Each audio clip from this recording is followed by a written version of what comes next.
Je vous le disais donc, la décision a pu passer inaperçue hier, occultée par le mauvais temps. Mais aujourd'hui, on rebat les cartes. L'affaire Green Parrot est de nouveau au banc de l'actualité. Rappelez-vous, après l'ouverture d'une information judiciaire, Alfred Marie-Jeanne, sa fille Maggie et son beau-fils Mark Frampton avaient été mis en examen. Annulé aujourd'hui. Les explications de Franck Zozor et Olivier Nicoladi Duclos à la cour d'appel de Tartenson.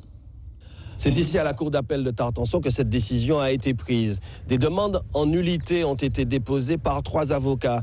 Maître Raphaël Constant, avocat de Mark Frampton, Maître Alex Ursulé, avocat d'Alfred Marie-Jeanne et Maître Corinne Boulogne-Yangting, avocate de Maggie Marie-Jeanne.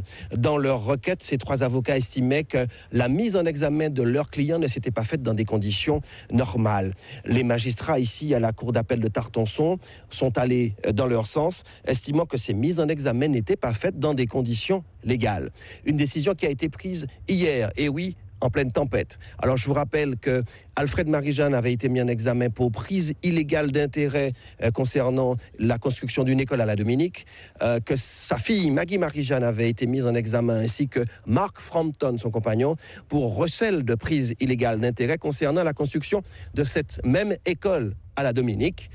Alfred Marie-Jeanne, pour l'instant, ne souhaite pas répondre à nos interviews. Il ne souhaite pas parler de cette affaire. Il le fera, dit-il, au moment opportun.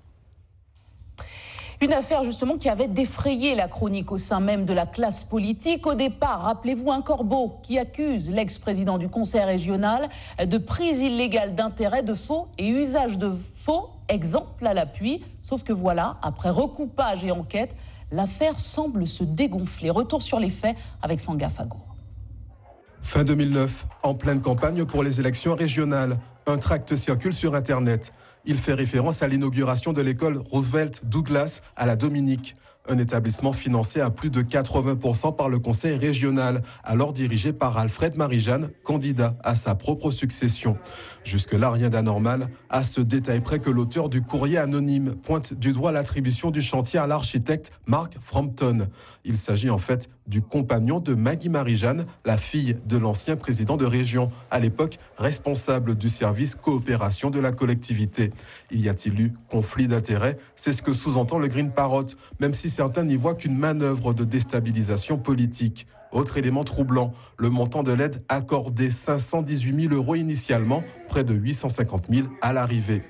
Début 2010, Alfred Marie-Jeanne porte plainte pour diffamation. Une enquête est ouverte. Elle permettra de remonter jusqu'à Louis Cruzol, le maire de Sainte-Luce.